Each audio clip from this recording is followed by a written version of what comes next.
External affairs ministry की उस file में हमारे देश के उन सारे जासूसों का असली नाम और पता था जो इस वक्त दुश्मन देश में खुफिया काम कर रहे हैं। और अब वही खुफिया इंफॉर्मेशन किसी भी वक्त दुश्मनों के हाथ लग सकता है।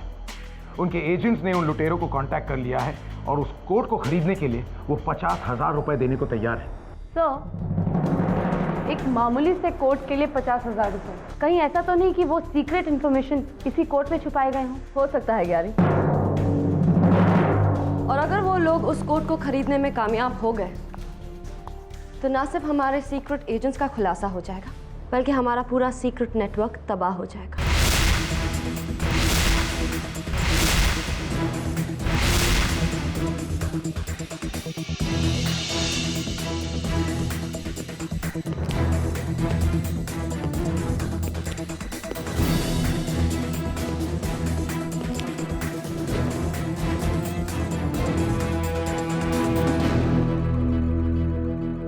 हम ऐसा किसी भी हाल में होने नहीं देंगे। बस एक बार वो एजेंट जो इन्फॉर्मेशन खरीदना चाहता है हमारे हाथ लग जाए। पर कैसे?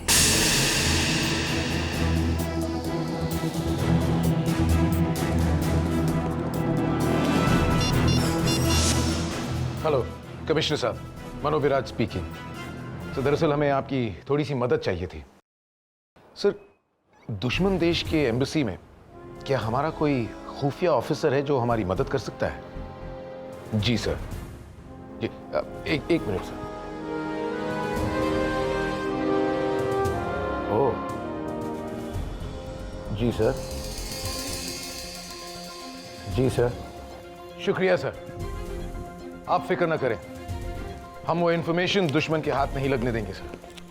Thank you so much sir. अगर वो लुटेरे शुक्रवार यानी कल चोर बाजार में फिर एक नया लूट बेचेंगे, इसका मतलब ये होगा कि उन्हें आज रात को ही एक और ट्रेन लूटनी पड़ेगी। लेकिन हमें कैसा पता चलेगा कि वो किस ट्रेन को चुनेंगे? गैरी, तुम एक काम करो, रेलवे पुलिस के ऑफिस जाकर पिछले सभी डकैतियों के केस फाइल्स उठाकर ले आओ। हो सकता है पिछले डकैतियों के केस फाइल्स में ही मुझे आगे के लिए कोई सुराग मिले। Sir,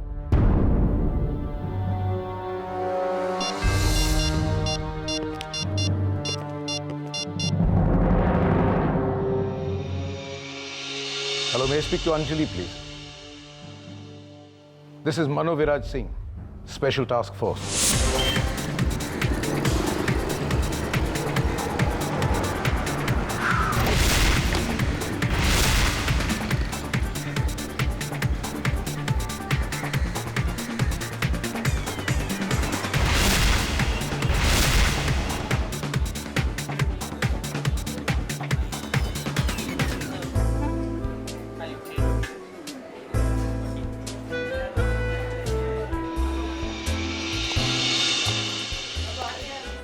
miss Anjali. Yes.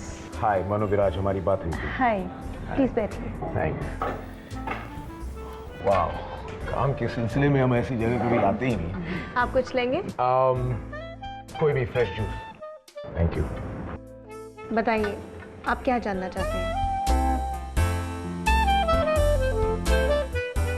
Commissioner साहब ने मेरे आपसे मिलने की वजह तो बता ही दी होगी। दरअसल एक बहुत ही सेंसिटिव केस के सिलसिले में हम आपसे ये जानना चाहते हैं कि आप जिस एम्बेसी में काम करती हैं, क्या वहाँ पर कोई ऐसा इंसान है जिस पर शायद आपको शक हो, जो हमारे देश की खुफिया इंफॉर्मेशन खरीदने में दिलचस्पी दिखा रहा हो?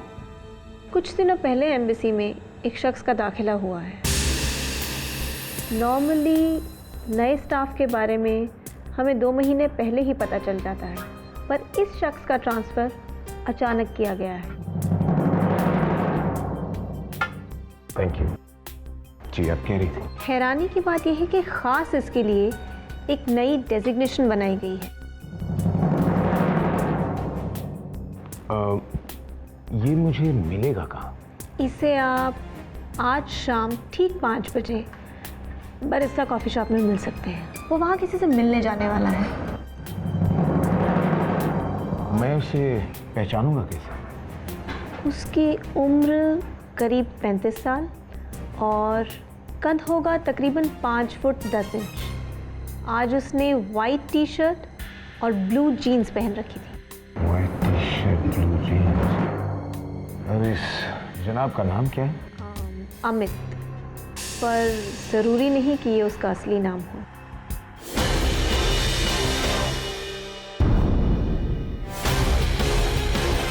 हेलो मिस्टर सिंह, अरे आप, how are you? I am good, how are you? I am fine. Please have a seat. हमें आपसे कुछ इन्फॉर्मेशन चाहिए। श्योर, बोलिए। मिस्टर सिंह, पिछले 2-3 सालों में हुई सभी डकैती के बारे में आपके पास जो भी इन्फॉर्मेशन है, जैसे कि panchnama, investigation report, case paper, वो सब कुछ हमें चाहिए। और हाँ, ट्रेन का टाइम टेबल और रूट्स की कॉपी भी। Sure, 1 minute. जी सर। फाइल नंबर M202/95 लेकर आना जल्दी। इन द मीन टाइम कुछ फॉर्मेलिटीज़ कर लेते हैं। वैसे इन डकैतों की गिनती बढ़ती ही जा रही है। हमने पकड़ने की काफ़ी कोशिश की, लेकिन अभी तक कुछ हुआ नहीं। Sir, just sign here please. There you are. इस फाइल में पिछली सारी डकैतियों का पूरा ब्यौरा है। सारी डिटेल्स आपको इसमें मिल जाएंगी। और होने वाली डकैती का सुराग भी।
ये क्या कर रहे हैं आप लोग हमारे साथ? You are under arrest mister Amit. मैं अमित नहीं हूँ। किस अमित की बात कर रहे हैं आप? देश की खुफिया इंफॉर्मेशन चुराने के जुर्म में हम तुम्हें गिरफ्तार करने, समझे? मैं अमित नहीं हूँ। बार बार कर, मैं अमित नहीं हूँ। बैग खोलो। ये लीजिए बैग की तलाश लीजिए आप। ये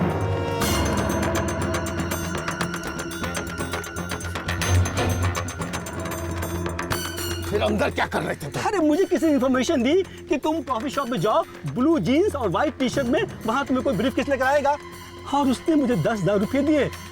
बस मुझे इतना ही मालूम, और मुझे कुछ नहीं मालूम। तुमने कर लिया? ऐसे लालच में किया मैंने। बाहर निकल, बाहर निकल। Get out! सर, ये आदमी सही कह रहा था, लेकिन सवाल ये उठता है कि आखिर अमित ने उसे 10,000 रुपए देकर ये काम करने के लिए क्यों कहा, और फिर उसने इसी कॉफी शॉप को क्यों चुना? He's a smart man, very smart man. वो असली अमित जान गया होगा कि हम उसे ढूंढ रहे हैं और उसे पकड़ने के लिए आ रहे हैं। इसलिए ये सारा खेल हमें भटकाने के लिए किया गया है। हम तो राह भटक गए, अब वो अपने मंसूबे पूरे करने जा रहा है।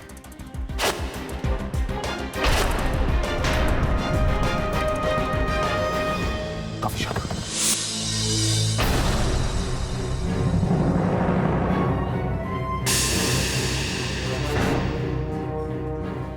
सुनो, इस टेबल पर जो आदमी बैठा था, क्या अभी भी वो रेस्टोरेंट में मौजूद है? सर वो तो अभी यहाँ से निकल गया सर।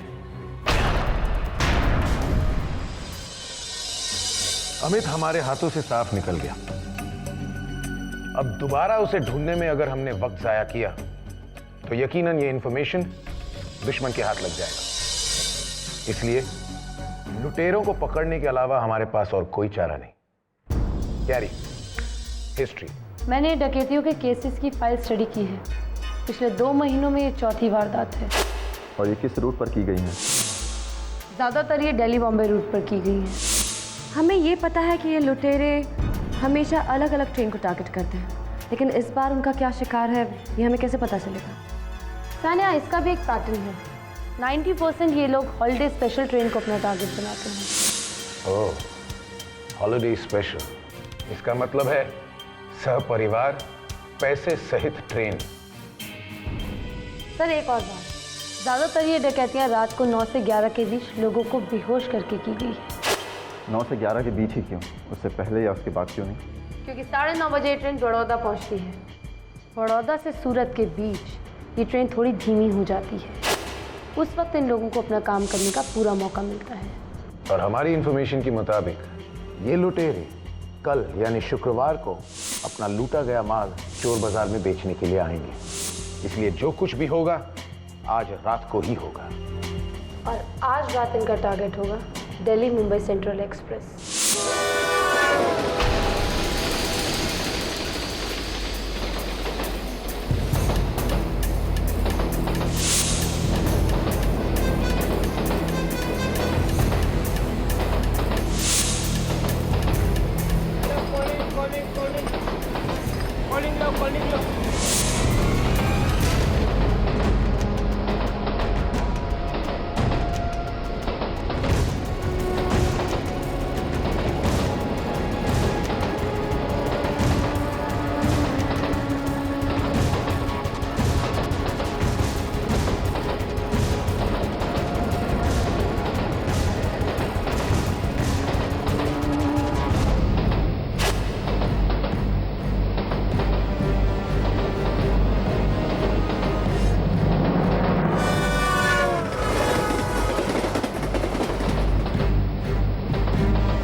समोसे ले लो, समोसे, गरम समोसे, गरमे गरम।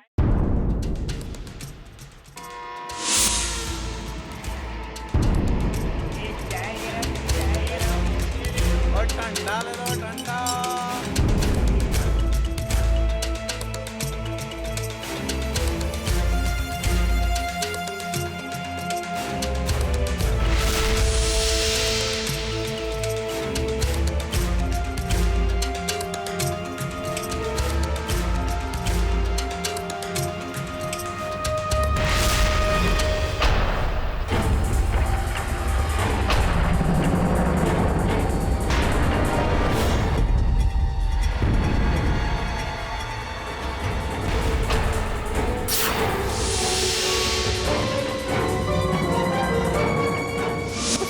के साथ एक टाई रखी थी।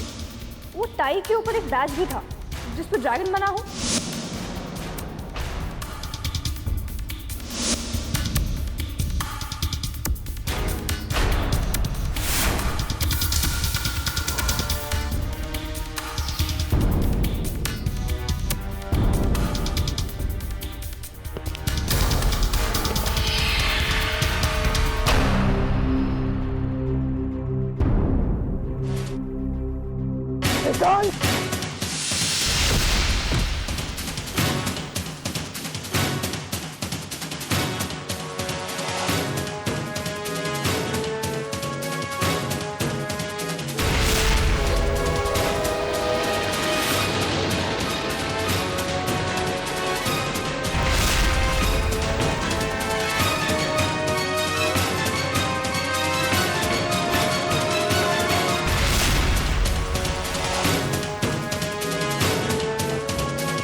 वो तो भाग गया।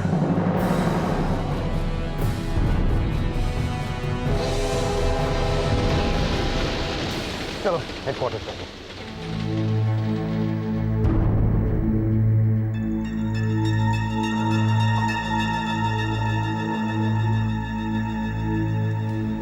मैडम मैडम, ये लो आपका टिकट, पुलिस मेरे पीछे पड़ी है।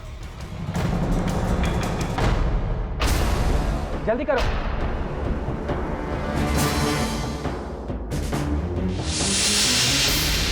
रुक जाओ।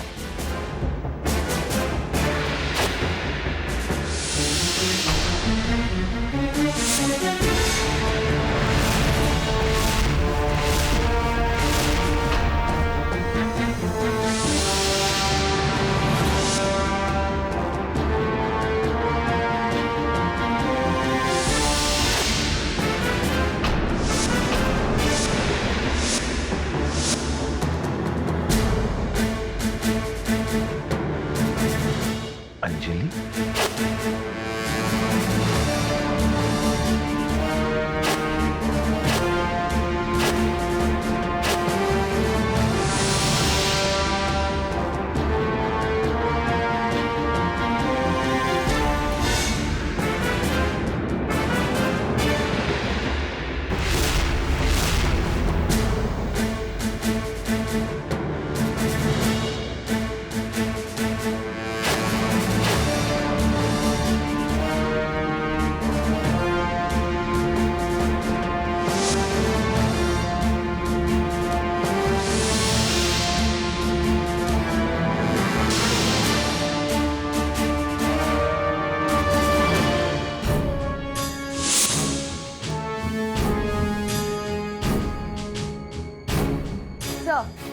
Inspector Sania Aziz reporting from STF headquarters, Mumbai.